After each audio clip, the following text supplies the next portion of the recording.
So hey guys and welcome back to your channel Anurag Conceptuals. और अब हम लोग शुरू करने वाले हैं कंपनी लॉ की थर्ड वीडियो। इस वीडियो के अंदर हम डिस्कस करेंगे कॉर्पोरेट व्हील कॉन्सेप्ट। अभी तक 2 वीडियोस हो चुकी हैं, अगर आपने नहीं देखी है तो पहले वो देख लेना, उसके बाद ये कंटिन्यू करना। So corporate veil refers to the legal concept whereby the company is identified separately from the members of the company। अब आप सोच रहे होगे सर ये बात तो कहीं पे पढ़ी हुई लग रही है। ठीक है कि ये बात हमने पढ़ी थी सेपरेट लीगल एंटिटी के अंदर। सेपरेट लीगल एंटिटी के अंदर हमने क्या पढ़ा था, कंपनी का एक सेपरेट एग्जिस्टेंस होता है that different from its members. अब इसी चीज़ को गवर्न करने के लिए चीज़ बनाएगी जिसको हम बोलते हैं कॉर्पोरेट व्हील। कॉर्पोरेट व्हील एक तरीके से पर्दे का काम करता है जिसके पीछे कंपनी वर्क कर रही होती है और उसके साइड में उसके मेंबर्स वर्क करते हैं। ठीक है, सो कॉर्पोरेट व्हील का मतलब क्लियर है। So corporate veil refers to the legal concept whereby the company is identified separately from the members of the company. If the company incurs any debts or contravenes any law, the corporate wheel concept implies that members should not be liable for those errors।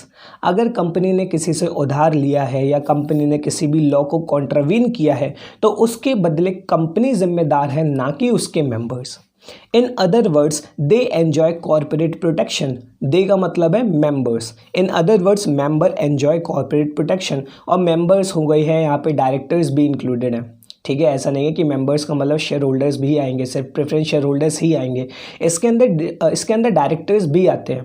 अब आप सोच रहे होगे कि directors ही तो company को manage करते हैं। ये भी हमने पढ़ा था कि directors act as the agent of the company but they are not the agent of the members. ये बात हम लोगों ने पढ़ रखी है। लेकिन कॉर्पोरेट व्हील कॉन्सेप्ट क्या कहता है कि डायरेक्टर्स भी अलग हैं और कंपनी भी अलग है।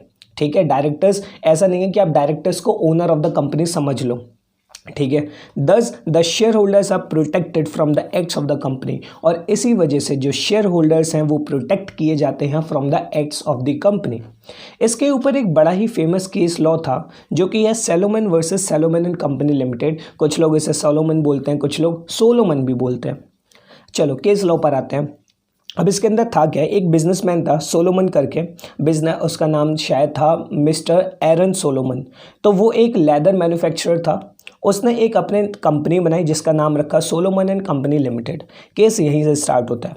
In this case one Solomon incorporated a company named Solomon and company limited with 7 subscribers consisting of himself, his wife, 4 sons and 1 daughter। अब सोलोमन इस केस के अंदर क्या था, सोलोमन ने एक कंपनी बनाई जिसका नाम क्या रखा, सोलोमन एंड कंपनी लिमिटेड। उसके अंदर कितने सब्सक्राइबर थे, 7 सब्सक्राइबर थे, जिसके अंदर एक तो वो खुद था, उसकी वाइफ, उसके 4 सन और एक उसकी डॉटर। क्लियर है। The company took over the personal business assets of the Solomon for a specified amount आपको याद करने की ज़रूरत नहीं है। And in turn Solomon took 20,000 shares of £1 each and debentures worth 10,000 pound of the company with a charge on the assets of the company and the balance in cash। अब Solomon ने क्या किया, सोलोमन की जो company थी उसने क्या किया, सोलोमन का जो बिजनेस था उसके पर्सनल एसेट्स को एक्वायर करा और इसके बदले सोलोमन ने क्या रखा अपने पास, 20,000 शेयर्स रखे जिसकी कीमत क्या थी, £1 ईच, और डिबेंचर्स रखे जिसकी कीमत कितनी थी, 10,000 पाउंड। और ये जो डिबेंचर्स थे उसके ऊपर एक चार्ज था with a charge against the companies assets, और जितना भी अमाउंट था वो उसने बैलेंस इन कैश ले लिया था।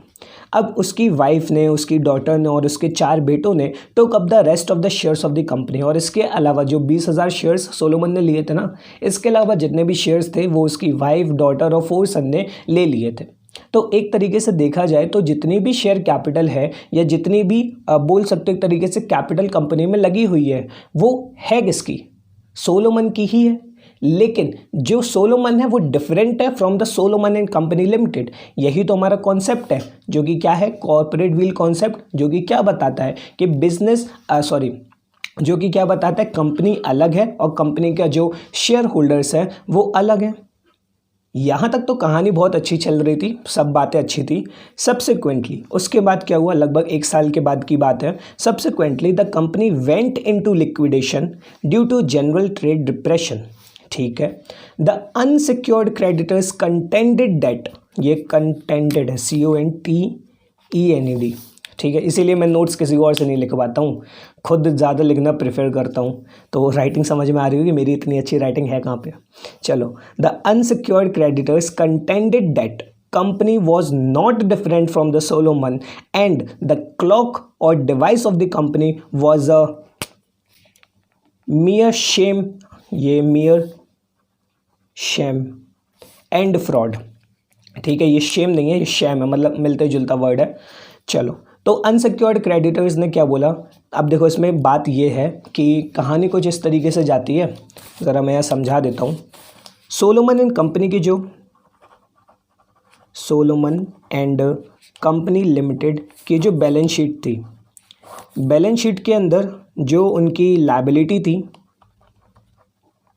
वो तो थी लगभग 17,000 पाउंड की, और जो उनके एसेट्स थे वो थे सिर्फ 6,000 पाउंड के। अब जो 17,000 था उसमें से क्या था, 10,000 पाउंड का, तो ये पाउंड बना है, ठीक है, बन नहीं रहा मुझसे सही से। तो ये जो 10,000 पाउंड की लायबिलिटी थी ये तो खुद सोलोमन और इसकी फैमिली की थी, और बाकी जो 7,000 के लायबिलिटी थी वो थी अनसिक्योर्ड क्रेडिटर्स की। तो अब दिक्कत यहाँ पर ये आई कि पैसा ये मिलेगा किसको। सोलोमन कह रहा था कि ये पैसा जो है, ये जो 6,000 रुपये हैं, ये मैं अपना पेमेंट लूँगा सबसे पहले, और आपके लिए कुछ बचा नहीं है, तो उसने बोला कि हम आपको कुछ भी नहीं देंगे। ठीक है, तो ये लोग गए केस में, कौन, अनसिक्योर्ड क्रेडिटर्स। तो अनसिक्योर्ड क्रेडिटर्स ने कहा है, the unsecured creditors contented that the company was not different from the Solomon and the clock, जो क्लॉक का मतलब है डिवाइस, ये घड़ी वाली नहीं है, ठीक है, CLOAK, and the clock that is device of the company was a मियर shame and fraud. It was held, देखो कोर्ट का डिसीजन आ गया, फिर से हेल्ड वर्ड यूज किया ना। So it was held that the company is not in the law is not in the law the agent of the share holder. ठीक है, तो कोर्ट ने क्या बोला कि लॉ के नज़रिए में कंपनी जो है वो शेयर होल्डर की एजेंट नहीं है। दस this case clearly established that the company has its own existence and as a result a shareholder can't be held liable for the acts of the company even though he holds virtually the entire share capital। ठीक है, और इसी case law के बाद कौन सा हमारा topic बना था, कौन सा फीचर बना था कंपनी का, सेपरेट लीगल एंटिटी, और ये जो कॉन्सेप्ट है इसको हम लोग बोलते हैं कॉर्पोरेट व्हील कॉन्सेप्ट। ठीक है, फिर से पढ़ लो। This case clearly established that the company has its own existence and as a result shareholder can't be held liable for the acts of the company even though he holds virtually the entire share capital। The whole law of corporation means company, the whole law of company was in fact based on this theory of separate corporate entity. और जो पूरा law है ना company law का, मतलब ये जो corporation का लॉ है वो पूरा इसी थ्योरी पर बेस्ड है कि कंपनी की एक सेपरेट कॉर्पोरेट एंटिटी होती है और इसी के रिगार्डिंग रूल्स वगैरह बनाए गए हैं। क्लियर है, कॉर्पोरेट लीगल एंटिटी क्या मतलब कि ये जो हमने टॉपिक पढ़ा ना अभी, कॉर्पोरेट व्हील कॉन्सेप्ट क्या होता है। अब आप सोच रहे होगे सर इसमें तो कंपनी का मतलब कि इसमें तो लोगों का घाटा है, जैसे कि इसमें अनसिक्योर्ड क्रेडिटर्स का हो गया, वैसे कुछ और कंपनीज का भी हो सकता है। तो अब अरे हो जा भाई, तो अब यहाँ पे एक क्वेश्चन उठता है। Now the question arise whether this wheel of corporate personality, wheel का मतलब एक तरीके से पर्दा है, तो जो था ना पर्दा पर्दा पर्दा उठ गया तो राज खुल जाएगा, वही बात है। नाउ द क्वेश्चन में arise whether this wheel of corporate personality can even be lifted और पियर्स्ड, कि ये जो कॉर्पोरेट व्हील का कॉन्सेप्ट है, ये जो कॉर्पोरेट व्हील है, क्या कभी इसको उठाया जा सकता है या इसको हटाया जा सकता है। It means looking behind the company as a legal person. हम इसमें क्या करेंगे, लीगल पर्सन समझेंगे कंपनी को as not a separate entity. इसके अंदर क्या होता है कि जो एक्ट्स होते हैं कंपनी के वही हम एक्ट्स मान लेते हैं as the acts of the members. ठीक है, दैट इज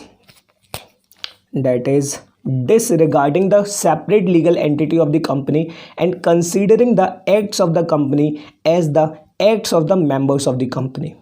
ठीक है, क्लियर है कि ये क्वेश्चन मतलब कि अराइज हो सकता है कि हम ऐसा कर सकते हैं या नहीं कर सकते हैं। So where the court ignore the company and concern themselves directly with the members or the managers of the company, the corporate wheel may be said to have been lifted.